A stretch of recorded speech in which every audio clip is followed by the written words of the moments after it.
Ooh, look at this. 2 countdowns for the price of 1, folks.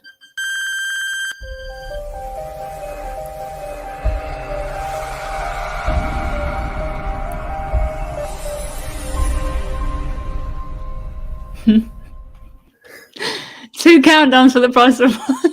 Happy New Year, everyone. I think you should just keep adding a new countdown, like really regularly, and just until we ended up with about 10. With the whole show just should be counted. So what is it?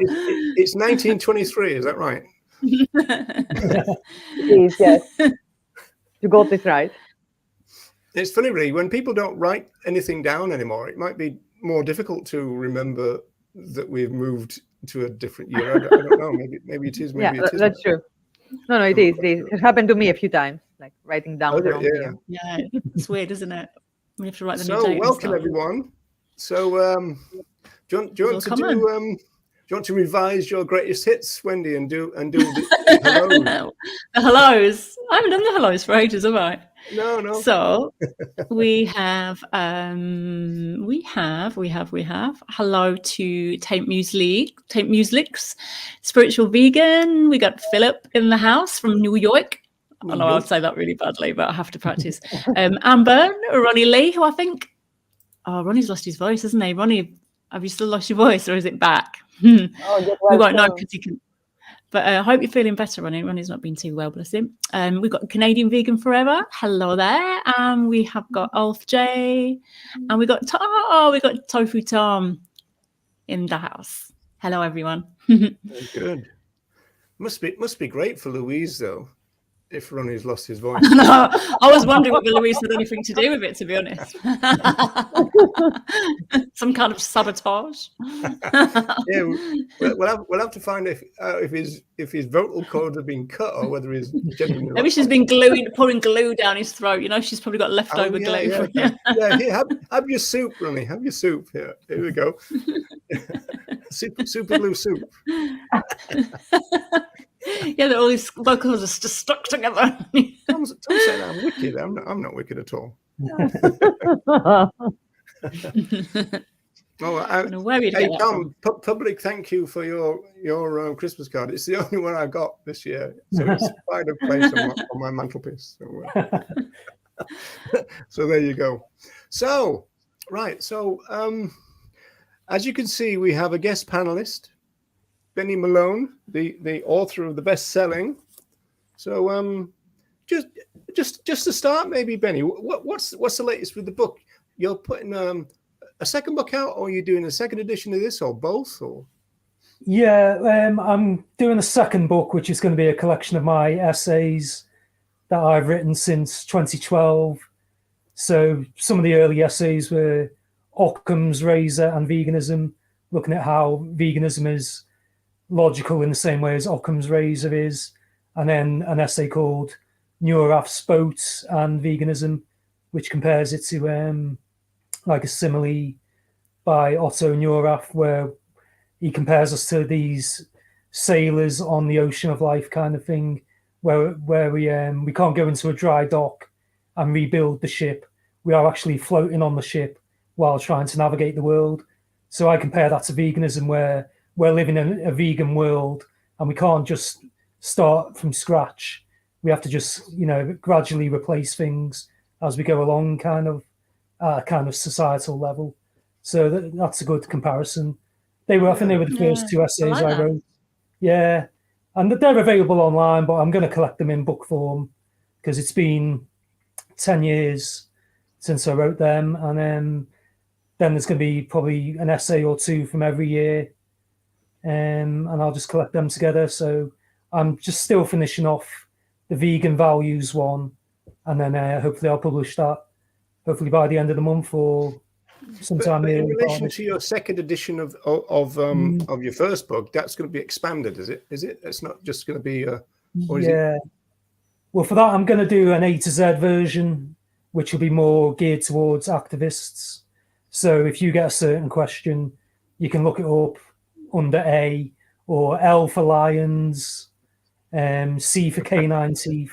Just, easy reference for when you're on the street and someone comes up and says, this is my argument. And there'll be a bit shorter answers as well. Just the best pithy reply to each question, basically, I think. So that'll be a shorter A to Z version of how to argue with vegans. Right. So, Wendy and Nella, I bet you didn't think that we'd be talking about veganism and dry docks at the same time, did you? Didn't see Why that one not? coming, to be fair. No, but I like it. I think that's a really good comparison. Here's Yeah. a suggestion, Like as useful as ever from Ronnie, that bees the bacon, apparently. So It's a bacon troll. Yeah, the bacon trolls. Yeah. So, have you got anything for W yet? W. I don't think so. I've not got up to that. Okay. Well, I want to suggest, because I think we're going to move into this first little item for us to just chat about, really, in our first show in 2023. And so this is the interesting example of the walrus who was named Thor. So this is the Groniad. And so first of all, Thor went to Scarborough and over Scarborough for the new year, and then went to Blythe, and then now gone back to sea. So I thought this is a fascinating story, because you were saying, Wendy, that there's a kind of surprise for you in this, which is what Scarborough did, right?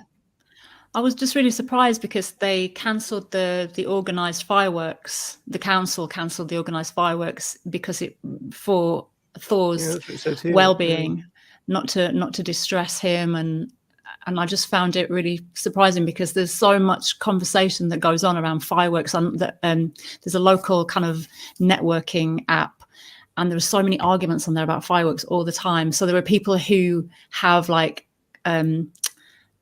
other animal companions like dogs and cats who really moan on there about fireworks, but then everyone comes down on them saying you're just a killjoy, and this is just a little pleasure, like one night a year. Well, it isn't. It's never one night a year. It's like pretty much the whole year for any excuse there's fireworks going on. But it's so distressing for obviously domesticated other animals, but also there's all the free living other animals who are out there being distressed. Well, the foxes, we the can badgers, answer the birds, that and everything. killjoy thing now, can't we? Just go, well, you're a kill walrus. If I'm a killjoy. Yeah. The internet is full of pictures from other animals that they have been killed. I mean, this year and last year during the fireworks on New Year's Eve here in Rome, in the UK, wherever. And so we're not actually killing anyone. They are, but absolutely. And this is the first thing I did on New Year's Eve. Actually, after the New Year, I was trying to communicate with a cultural organization very close to my place, where the opera house is, and a huge library, and it's very cultural and very civilized and very everything. And then they have every year this huge fireworks show, which is disgusting. And actually, I was able to see the sleeping birds waking up in terror and flying in all directions, and the cats in the street trying to hide under cars. And the cat who is living in my house was terrified for a couple of hours.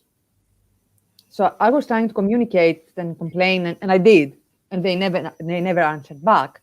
And I know for a fact, after talking to several other advocates, that there are many people and activist groups that had complained, but it's always the fact that they feel that they have to satisfy like the masses, and the masses don't care. That's the answer, basically. Yeah, but the average person, like the majority of persons, because I don't think that saying the average person is right, but the majority out there doesn't even care about the birds or the cats or whomever. They just want to have some fun, no matter who pays the bill for their life. And I don't know if they even realise the extent of the terror that's going on for the other animals as well. I think they just don't even contemplate it. And I'd be really interested to see what the reaction of the locals was to the cancellation of the council's fireworks, whether they were supportive or whether there was pushback on that. And it'd be really interesting. And to whether it was a fact that Thor is such an unusual or exotic or some whatever sort of justification they've got in their mind for having a different you have to attitude. assume that, wouldn't you, that it's the unusualness of Thor. It's the unusualness. Yeah, you know, I mean, and I saw.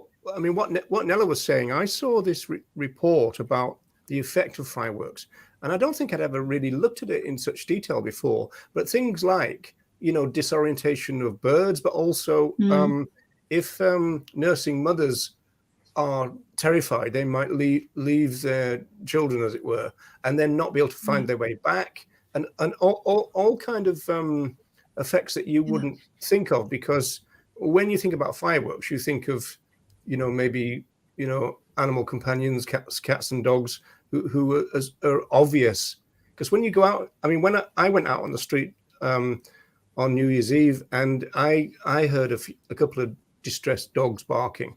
Of course, you don't hear anyone else. You know, I mean, I didn't see any seagulls. I didn't see, you know, any sparrows. But they must be somewhere, right? Well, they are somewhere terrified, I guess. And Terrified, also, there are the humans that suffer from PTSD. If you are in an area where there are refugees from war zones, it's awful for them too. I think there are a lot of individuals who, other animals who just have heart attacks, because obviously there's the shock of the noise and they just do not know what's going on. And even, you know, sort of companion animals who are sort of living with humans, they often have to be like sedated and things, like they have to actually be drugged just to sort of get through the night and things like that. And it just seems, for a bit of human fun, it just seems so unbalanced. I just don't get it. I really don't get it. Well, there's one thing in this report that I thought was interesting. One interesting thing, funny enough, is that this advert, right, pops up with recommendations for books for me. I can understand Gary Francione Introduction to Animal Rights. That would make sense in terms of algorithms, but I don't know where this Nicholas and Alexander comes from, which is a bit weird. What have you been searching, Doc? I just wonder. Well, I wonder. Yeah, that's right. So if you see this bit, this is where, you know, you started off, Wendy, by saying you know, Scarborough, and then the thing that struck me was cancelled to avoid distressing the walrus, although he had already left the harbour before midnight. Thor, the first walrus recorded in Yorkshire, is thought to have been spotted much further south during the December swimming near the Hampshire coast. It was hoped he will continue to head north to his natural habitat in the Arctic. And that seemed to me to be quite unusual, in the sense that you've got a full report here, and I don't think he was called it once. And again, it must be the unusualness again. It is, and the fact that they've named him as well. They've named him, so he's become someone in a way. Whereas often it would be, a walrus, and it would be all that stuff, wouldn't it? But I think this is maybe random, because I mean, they did all this for Thor, but then again, during the year, we've seen other similar species, like I don't remember, was it a walrus in Norway? And another individual who was also named, and at the end they killed him. I think that's maybe what Alf J is referring to. He should stay away from Norway. Probably, maybe that's. That's I think that case was a female other animal. I think. Yeah, that was Freya. Freya. So she was shot. But I wonder if that story damaging boats, right? A little bit for this one. Yeah, Freya was going on the boats, and they were saying she was a danger to human life, and that's was dangerous. I just wonder if people saw that story, had the sympathy for Freya, and then have been a bit prepared for Thor, and then had more sympathy, really. Because Thor left in a couple of days. What would happen if he decided to stay there for a month or so? Yeah, well, that's another good point, isn't it? How long would it take before people's kind of, I don't know, interest waned, or the kind of gimmick of it waned. Well, even now, I mean, apparently in both locations, Blythe and also in Scarborough, apparently people had to protect or at least guard him, right?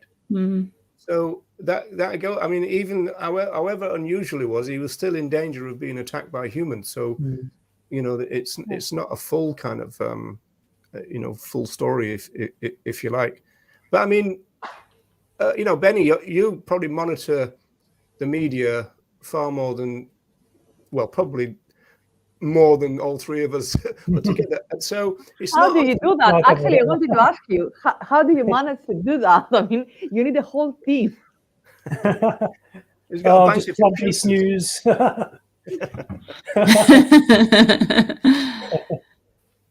Do you have to subscribe to everybody so you get the full story?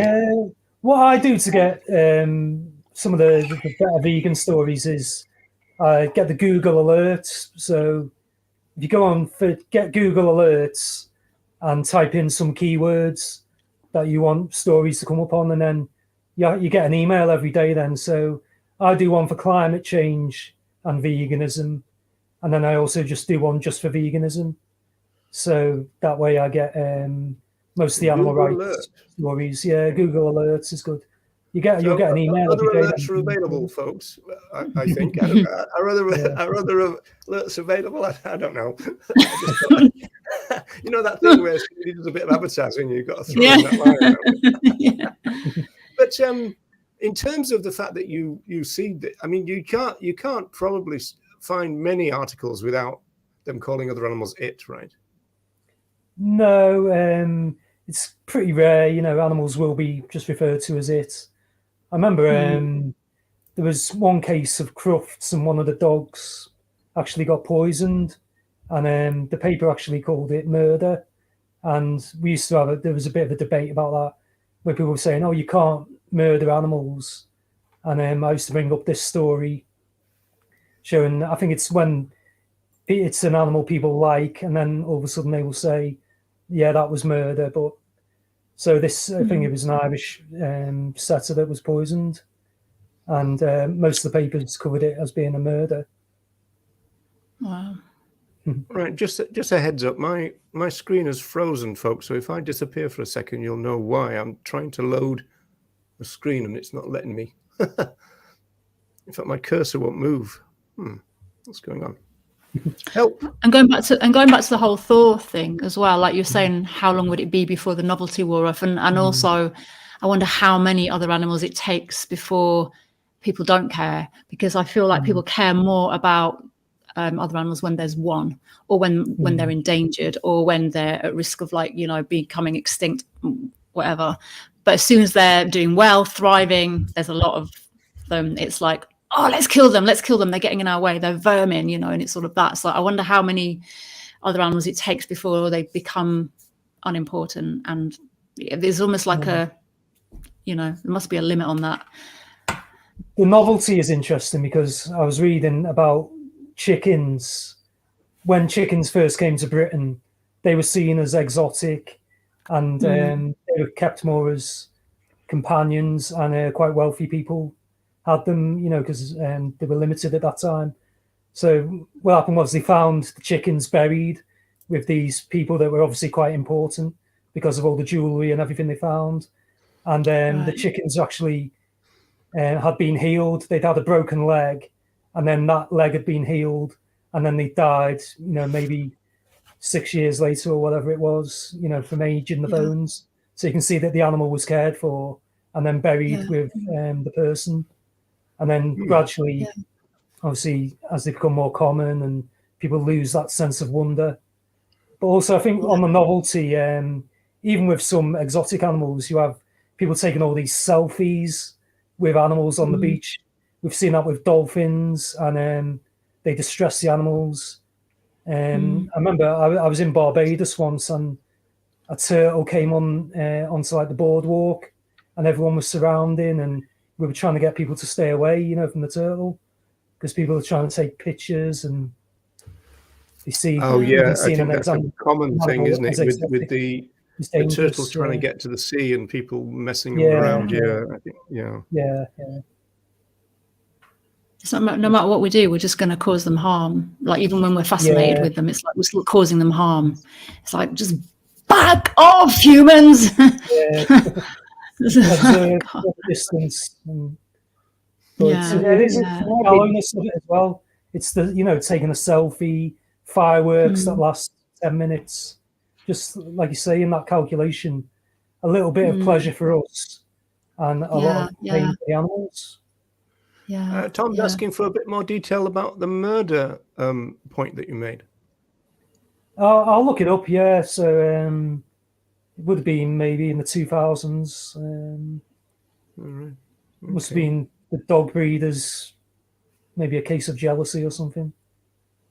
And going back to the chicken, presumably the chicken was killed in order to be buried with the human. Maybe, yeah, they used to do that a lot, didn't they? Yeah, but even servants. Well, they're not going to die at the same time, are they? Yeah, no, that would be a coincidence. Yeah. It's like even if you were a servant of the master or whatever, you'd often be killed and then buried with your master. So yeah, something like that. We'll do a Walt Disney with the human and until his animal companion dies. So, probably wouldn't be that. Now, if we are we ready to move on to our next thing? Because I want a bit of help with this, and this is the perfect panel for it. Because I've got to admit I don't understand this. So this is a Facebook group or a group now called Generation Vegan, and I believe they used to be called $1 billion vegan, right, or $1 million vegan, one of those. And so they're asking the British Prime Minister, who's a multimillionaire, to go vegan for £1 million, go vegan for a month, right? So there's that, and I don't understand it. There's a reference at the bottom there to factory farming as well, but before this, they'd asked the Pope to go vegan for a month. And when that fell through, they asked Donald Trump to go vegan for a month. And now they're asking another multimillionaire, if not billionaire, to go vegan for a month, which in itself is difficult for me. So I don't understand. How much money do they offer? 1 million. Well, this one it's £1 million. To Trump they said $1 million, and to the Pope it was €1 million. Okay, I don't get it first, because these persons don't give a shit about £1 million or dollars or euros or whatever. They have much more money. It's so rich. I know. It's this is not gonna for them. That's nothing for them.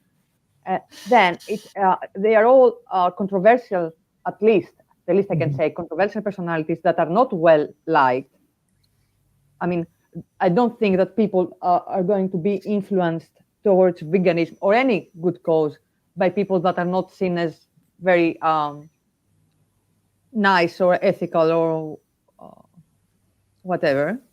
And my last objection is that I don't know how anyone could imagine that they would say yes. Yeah, but that might be the thing, that they know they're going to say no, and so they're not going to answer anyway. Yeah. And it raises the point as well. Before we go on, if I may, so ladies and gentlemen, let's welcome John Cross. Yay! Happy to hear. So Happy New Year!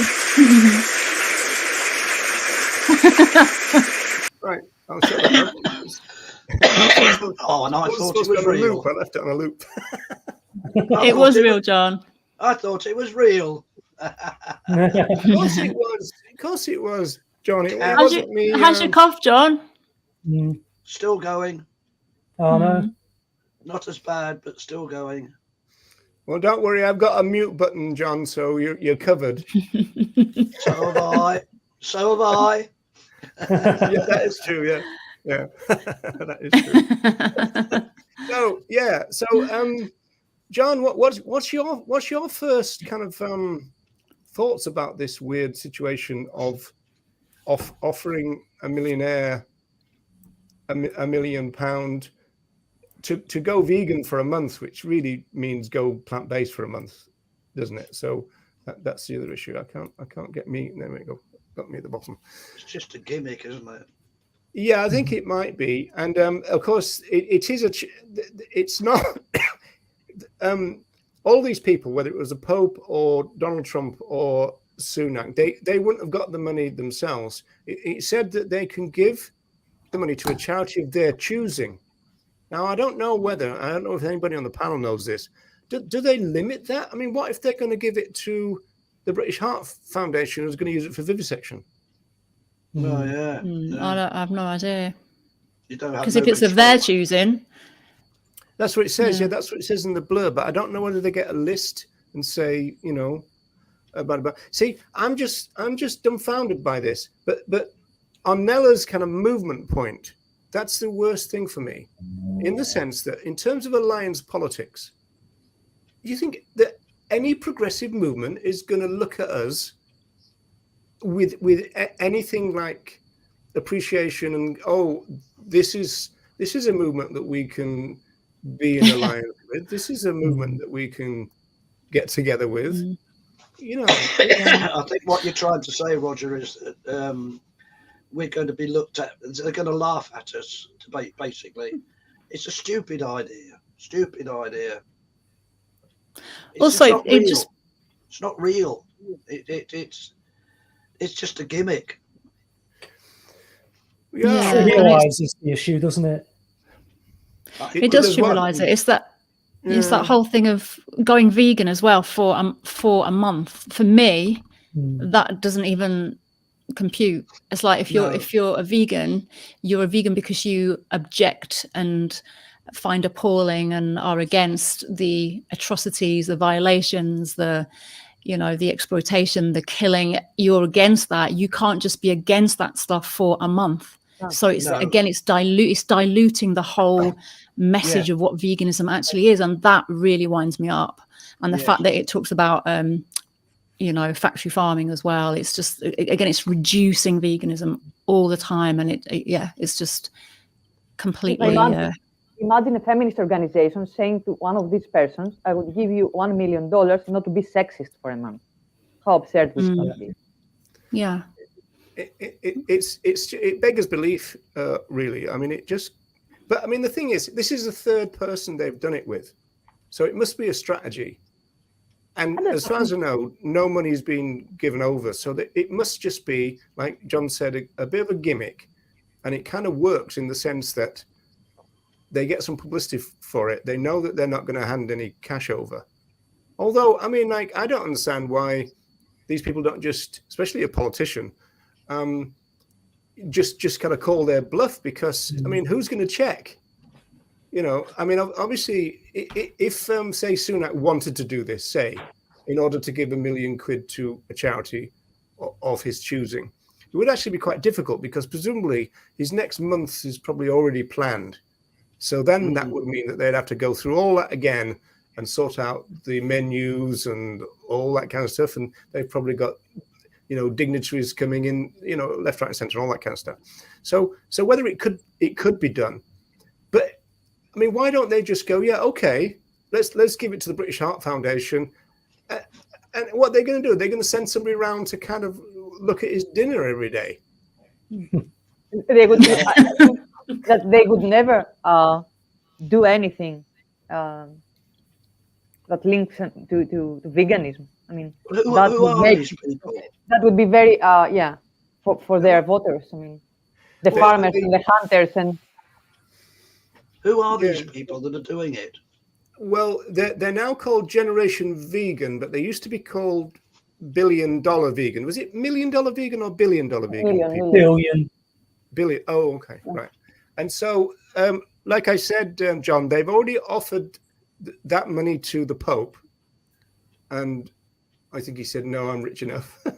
And then they offered it to Donald Trump, and I don't even think they got an answer. I think, in fact, it was that they were going to give £1 million to the armed services. See, where is this in alliance politics, folks? Nowhere. It's nothing to do with it, is it? It's It's so nothing to do with it. weird. Nothing to do with our way of life at all. No, know, it's it's inconsistent, weird, isn't it? Yeah. So, And yeah. also, if it's basically then just saying veganism is a diet, because if all they're really trying to get him to do is to eat like a vegan, isn't it? They're going to trying to get him to consume plant-based foods. What about everything else? What about everything else that comes into the philosophy within that month? Yeah, yeah.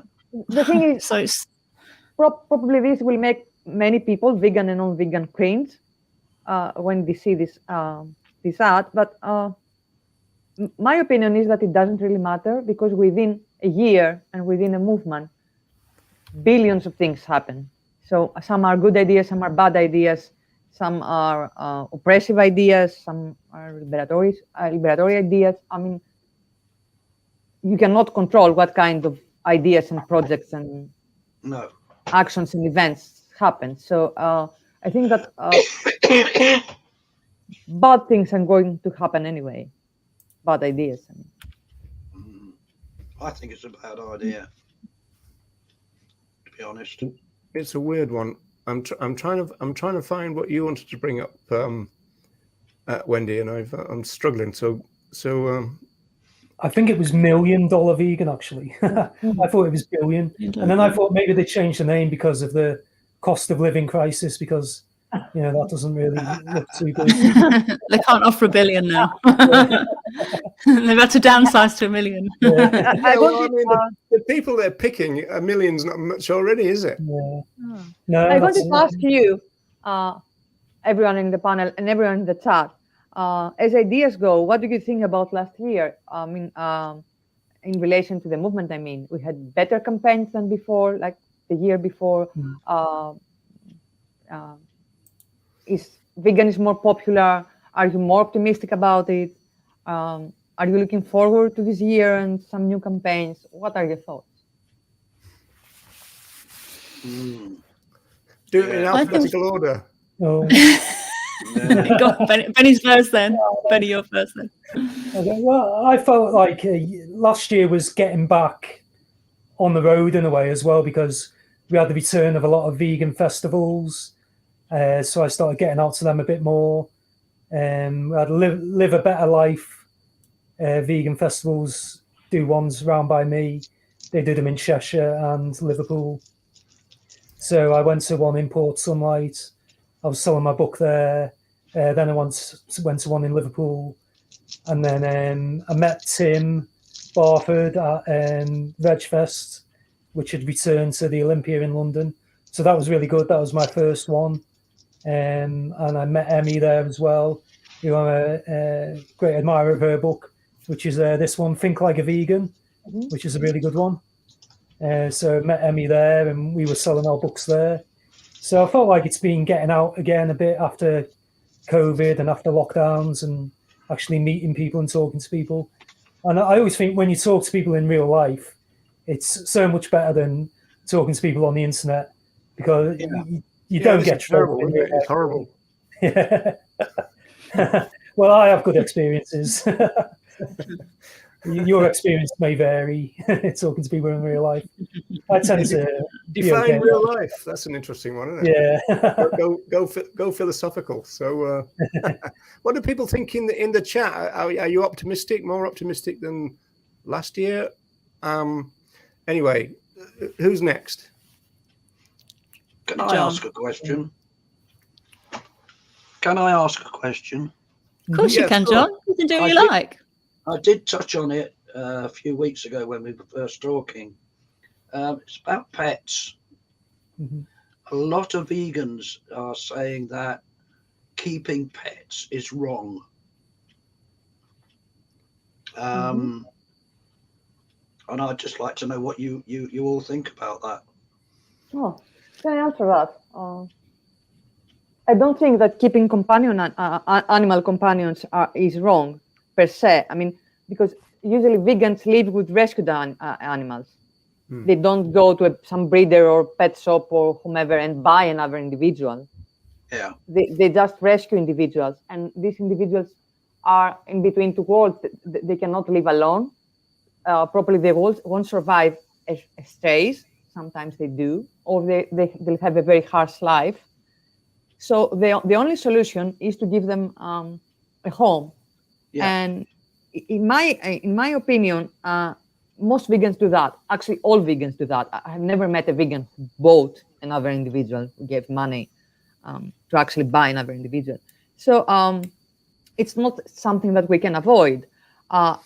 If we were to live in a perfect vegan world, I think that animal companions, the way they exist today, like living in our houses, probably would not be a good idea, because they could be out there living in their natural habitats and having their best life. But I don't think that we'll have to deal with that in our lifetime. So No. Yeah, I pretty much second what Nella said. I think we have as vegans, we have almost a duty to take care of the other animals that are here already, because if we don't, who will? There are so many people out there who are buying other animals, who are being bred solely for human gain and for human purposes, Right. because they feel entitled. They feel that other animals are here for us and not with us. And so I think as vegans, we do have that duty to take care of the ones who've been bred into existence, to give them the best care that we can. But going forward, as time goes on and we start to respect individuals, other animals as individuals more and more, and their own right not to be, not to be actually messed about with, because really we shouldn't be breeding anyone else for our own purposes, for any purposes. No, correct. And so I think that's, for me, is that, that's the crux going forward, is we shouldn't be breeding and messing around with other. They have their own bodily autonomy, and so I think we may have interactions with other animals in different ways and in respectful ways. But see, even the word pets is it's all about us, isn't it? It's like, we want a pet, we want someone who's cuddly and we can stroke, and it's all about us, what we get from the other animal, not very little about what they get and what we can do for them. So yeah, getting rid of the breeding and actually bringing anyone into existence for our own purposes, for me, is totally not a vegan philosophy, part of the vegan philosophy. No. I would say. No. Yeah, Benny? Yeah, I totally agree with Nella and Wendy there. So, my position is that I'm against the commodification and the property status of animals. So breeding them would go against that, but I'm not against rescuing and providing habitat for animals or shelter, really. And, a lot of the animals are kind of dependent on us at the moment. So we've created that problem. And where we can, we should help animals out. Excuse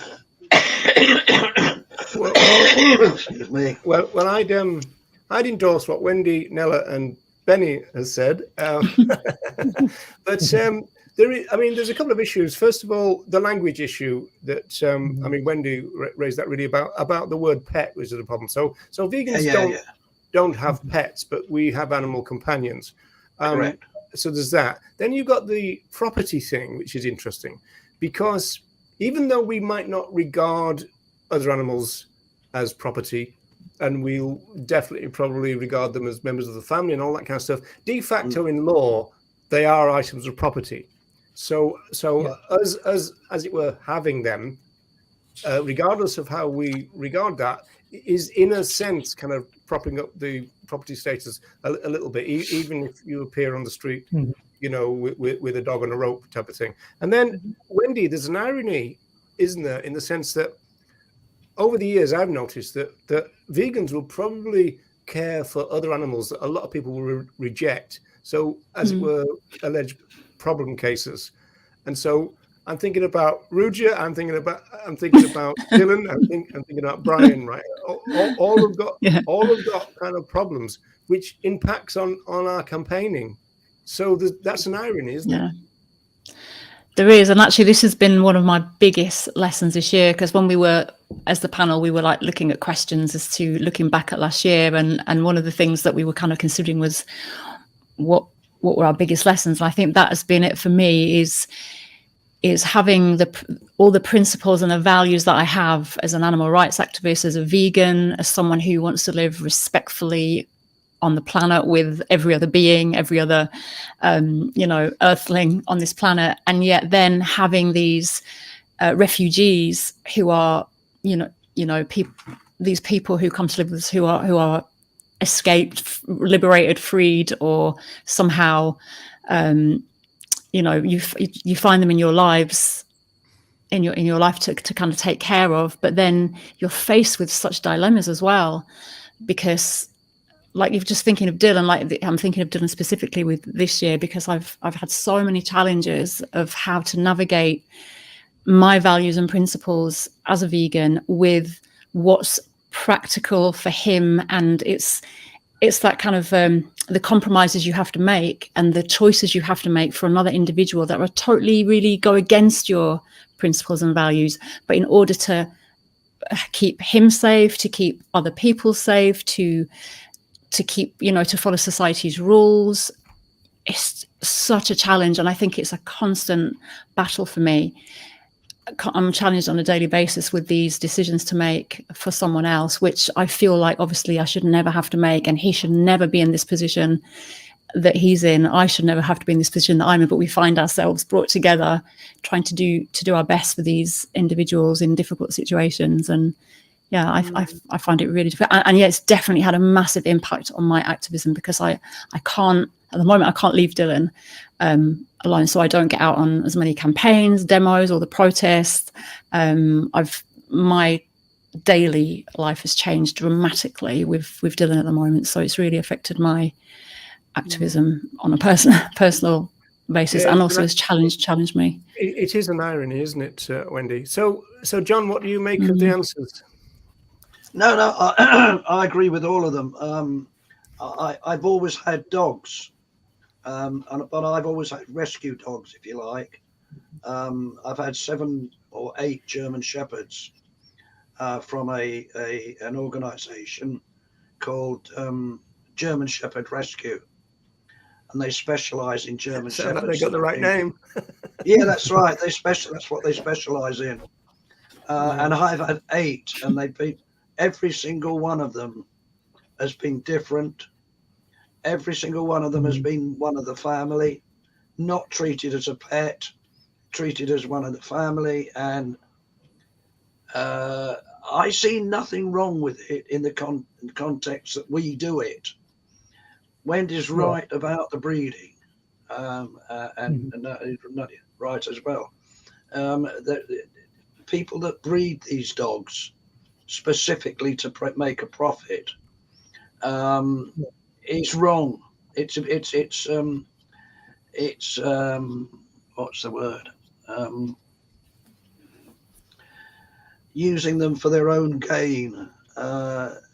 It's wrong. Yeah, profiteering and they're bringing these animals into the world by the million, and not everybody knows how to keep these animals properly. I mean, you have to remember that they're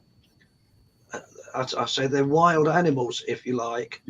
A lot of them, they've got their own thoughts, their own way of life, and we have to follow them.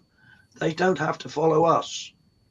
But a dog I found is the most amazing creature to have. They're lovely. Absolutely. Can't talk now. Okay. Well, it wouldn't be the Animal Rights Show if we didn't talk about language. But Wendy, now I'm quite surprised that Jeremy brings up a language point. You wouldn't expect that now, would you, Jeremy the Ape? No, not at all. Totally out of character. Ape. So personally, I prefer fellow animal family to animal companion, which implies their purpose is to be our companion, which is interesting because the reason that animal companion came in was to correct a companion animal, which doesn't imply that. So I'm not sure that animal companion implies that the purpose is to be. You're just saying do you think it implies that their purpose? I mean, companion animal does, but does this as well? Does this run the same problem, do you think? Well, every creature on Earth has a purpose. Otherwise, it wouldn't be here. Yeah. We're really talking here about the way that we would talk about them as campaigners, and so it was that, you know, pets in the 80s, people started to talk about companion animals, and then a few years later, people started to criticize that, to say, well, companion animal implies that their job is to be a companion, which is what Jeremy the Ape is saying here. And so they switched it around to animal companion. So do you think it still has that same problem? Well, would you call your wife a companion, a companion in that respect? I wouldn't. I would never have done that. No. It's interesting, actually, because you could also, and I'm just kind of playing devil's advocate a little bit here as well, and exploring my own thoughts as I say it, but you could also say that in a way they don't choose to be in our families either. We are choosing that for them. We are saying, right now, you live with me and you're going to be one of the family, but they don't actually choose that. They have been brought into that. So we might see them as family, but do they see us as family? Who knows? We don't really ever know how they see us, and we can say, oh yeah, they seem to give us love, they seem to be happy here, they, you know, but I guess we never really know. So well, I guess we're still making choices for them, aren't we? We're still deciding what their relationship is with us, the way we refer to it, I guess, is what I mean by that. I think they do, though. I think they do like become one of the family, and they become. Most animals are pack animals. Most animals, not all, but most of them are pack animals, especially the ones we deal with, and they like to be in a pack and know their place. That applies to animals in the wild. So I watch David Attenborough all the time, and he's a pack animal, that David Attenborough, isn't he? Oh, not much. but if you watch them, he'll always say there's always a leader, there are always followers, and they've all got their place in the clan, if you like, and that applies to dogs, cats. Not so much cats. Cats are a bit independent, but certainly dogs, which is the most popular pet, and they like. I mean, the dogs that I've had, they have been part of the family, and they know it. They do. They're a lot cleverer than we take them for. Yeah, but it doesn't rule out Wendy's point, the fact that we brought them there, obviously. And of course, you've got that kind of practical day-to-day thing. Like, we decide where they go to the loo and when and this kind of stuff. So there is elements of control. So there is a power differential. In this. Well, my dad told me when I was young that children only need two things: love and discipline. They like to know where they are in the family, what their boundaries are, and that applies to animals as well. They've got to know their boundaries. If they don't, they wouldn't survive. And living with us, we don't force our. I don't think the people like us anyway would force their life on that animal. They would. You absorb the animal into the family. It becomes. But we kind of do, though, John, in a way, don't we? Because like Roger was just saying, we not because we want to impose, especially as vegans, we don't want to impose ourselves. But it goes back to what I was saying earlier about the challenge with Dylan is I have to make a lot of choices for him that I wish I didn't have to, but I do. I have to choose what he eats, when he eats, who he plays with, if he plays, if he's on a muzzle, if he's on a lead, does he get to run free? Does he not? Is he by my side, or does he get to, run around? Where does he sleep? What, so many daily choices for him that he can't make himself for whatever reason.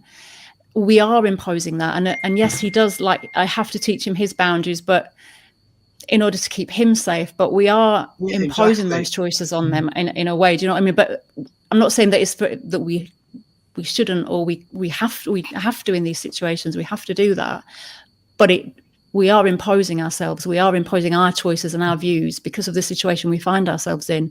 And it is that constant paradox, isn't it? Or irony of it all, in that we wish we didn't have to, but we do.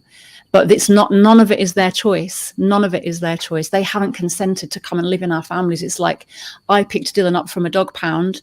That wasn't his choice. He didn't get to choose me. I chose him. And then he's just had to go along with everything, whatever situation he's put into. If I decided tomorrow, right, I can't cope with this dog anymore, I'm taking him back to the kennels. That's not his choice. That's my choice. Do you see what I mean? I'm just saying that we do make a lot of choices and decisions for them that they don't have any say or consent over or control over. No. 90%. Looking after a child as well, though, if we adopted a child, you know, I think as long as we've got the best interests at heart. Well, that's what I'm saying. The rules that we make for them are 90% of them are for their own good. Living in our world. And obviously you're bound to make the point about the child as well, and they're in a similar situation. But I think the problem with that from a vegan point of view is that the other animals remain in a childlike situation all of their lives. And in that sense, I think we infantilize them because we talk about them as being fur babies and that kind of stuff. So we never allow our family members who are not human to grow up. And so I think that does create a difference, doesn't it? Part of domestication as well is that kind of the animals have actually been infantilized by, you know, almost genetically in a lot of ways, because they have that longer childhood as well, like humans do. And dogs are quite an interesting case in themselves anyway, because they did kind of choose, you know, some theories say they kind of chose to come and live with us. That's right. Originally. They approached the fire and all that. Yeah, they approached us, and they were the first animal to be domesticated.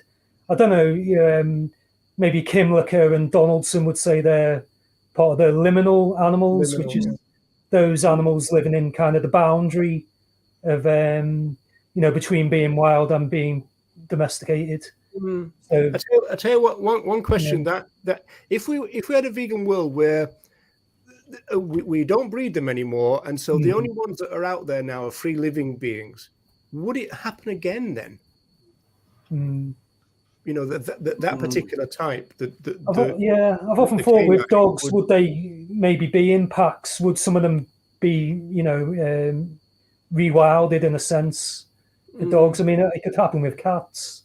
There's a lot of communities of cats, but like with Kimlicka and Donaldson, they would say, well, that community is like a sovereign community where they're living on their own, you know. And that's zoopolis for people. Yes. I'll tell you what. I think that the best relationship with other animals I have, and I feel best about it. I mean, it's not with the individuals that live in my house, because I actually have to make all these decisions for them, and I don't feel very well about it. But the free living cats and dogs out there, knows you, recognize you. They come to you for help if they need, or if they need food, or you offer food to them. You offer shelter during bad weather, but they are free to come and go as they like. And this is a more just relationship, in my view, at least one that doesn't make me doubt myself. I've got a robin that lives in the garden, and I'll do a bit of gardening, and then the robin comes out and I'll put a bit of seed out for him, and that relationship is, like you say, that's authentic. You know, I don't own the robin. He's free to come and go, and that's why I think bird watching should replace angling and all fishing. You know, if people want to go out and sit in nature, why not just watch animals instead of trying to catch animals? That would be a more authentic relationship for me. Yeah, absolutely. Now, having said that, though, all urban environments are very dangerous for other animals. They are very hostile. So, we're back to Thor, aren't we? That we've, you know, I mean, we often create the danger there. Now, we've only got 4 minutes now, because we're on a time limit today, folks. So we're gonna shut down after an hour. And so Deb asked a long time ago, are we going to talk about veganuary? Well, we were going to if we had time, but it doesn't look like we're going to have time because Sorry. the one thing that we do want to talk about is this, which is this interesting idea. I mean, talk about being in control. Penguins visit hospital patients for Christmas. Mhm. So what's humbug. That's horrific. It's not different though from taking dogs to visit sick people in the hospital or therapy, the so-called therapy dogs, or I don't know, using therapy riding, whatever it's called. Therapy ponies is the thing, isn't it? Yeah. Ponies. This is impressive because of the species. You wouldn't normally expect to see penguins in a hospital or in any building anyway. No. But humans do that all the time. I mean, this is just another way to use other animals. Yeah, and this is where I think it really highlights the difference between respect and rights and welfare, because here people will see those penguins and think, oh well, you know, they're being loved, people really love them, they're being cuddled, they're not being hurt, they're being really well cared for, like they'll be in the best hands. What's wrong with that? And you know, that this is where we're against cruelty, because those people in that hospital would just think, oh, there's no cruelty here, this is not cruel, this is just lovely, and these animals probably love this, you know. And it's, I think this really highlights it for me, the difference between having respect for other animals as individual beings with their own right to agency, autonomy, and to be left alone to live their best life, and, you know, not being cruel. And also, we never know what a penguin wants. They may not like being hugged, for example. We can never know about that. Yeah, that's a thing, isn't it? Because you don't associate penguins and cuddling. What do you make of Tom's point? I think a lot of non-vegans would be horrified by this. I agree. And I wanted to ask you all if you think that non-vegans, like the majority of people out there, have changed the way they see other animals, or at least some species. If there is more awareness about respect and other animals, even if they are not consistent, obviously, because they continue to eat pigs and chickens and other species. But do you think that more and more people every day treat some species with respect, or at least they think that there is an issue there, that the way I'm going to treat a dog or a penguin, I don't know, or the walrus is important? I think John might have a view on this, because this argument is it's different with or to therapy dogs, because dogs are more accustomed. So almost echoing a couple of points you were making there. So would it be less wrong with dogs in this circumstance than penguins? No, the same thing applies, but dogs are far more adaptable than penguins. But dogs like people; they like the company. I'm not saying you should do this with any animal, but a dog it would be less harm to a dog than it would to a penguin, because dogs like people. Penguins might. we don't know. Well, that's right. Just to say, not all dogs like all people. I know dogs don't like me. You got anybody Speaking in from mind, experience. You got anybody in mind there? No. Only as snacks. Let's put it that way. We are finding a little bit more out about penguins, because I read this week research from India. Penguins passed the mirror test. You know, the famous mirror test. Oh, yeah, that's right. Where animals can recognize themselves as individuals. So penguins have now passed that test. So I think there's 4 stages to the test. They were wearing a bib, and if they see themselves in the mirror, you know, if an animal doesn't recognize that it's themselves in the mirror, they'll maybe try to attack the image in the mirror, that type of thing. But the penguins seem to just ignore the image at first. then if they see that there's a red dot on the mirror, they will try and scrub it off themselves. So that shows that they recognize that image is themselves. Yeah. So they're definitely individuals with a sense of self. And I'll just like really building on that point as well, Benny, and something like I was joking about it there with Dylan about saying like not all dogs love humans, and actually because Jeremy's referring to it as well. I think it's really important that we don't just generalize other animals by their species, because every other animal is an individual. It's like saying all humans are this, all cats are this. I've lived with so many cats in my life, and every single cat has been so different in so many different ways. Me and Nella and I were chatting about this the other day, Nella, weren't we? And every one of them is different. It's very hard to just generalize and say, oh, cats like doing this, dogs like doing that. There may be. Let's face it, not all penguins hate Batman, right? So that's got it. So Wendy, do we need to go, because you're the one with the time constraints this time, right? So. Yeah, well, yeah, but if you guys want to stay, I just have a tough little hour coming up. We can't do without you, Wendy. We'll close down. So, do you need a way? Oh, here we go. That's Nature's comment, folks. Hey, I tell you what I got today. It was my laundry day today, because I'm living in this old age pensioners compound now. You ought to come and join me, John, and we'll have a vegan revolution here. Somebody left some a box of stuff in the laundry room for people to take, and one of which was these gingerbread men or gingerbread persons from Liverpool. And so I had to look at the ingredients, and they were in fact vegan. So I thought, right, I'll have those. Oh. So that was my late Christmas present. Right, people. So thanks very much for tuning in. Does anybody want to say a last word? Our two guests, maybe. No, thank you for having me. Okay, Benny. Yeah, Happy New Year, everyone. I hope you're all doing Veganuary, and obviously Veganuary's for life, not just for January. Right, folks.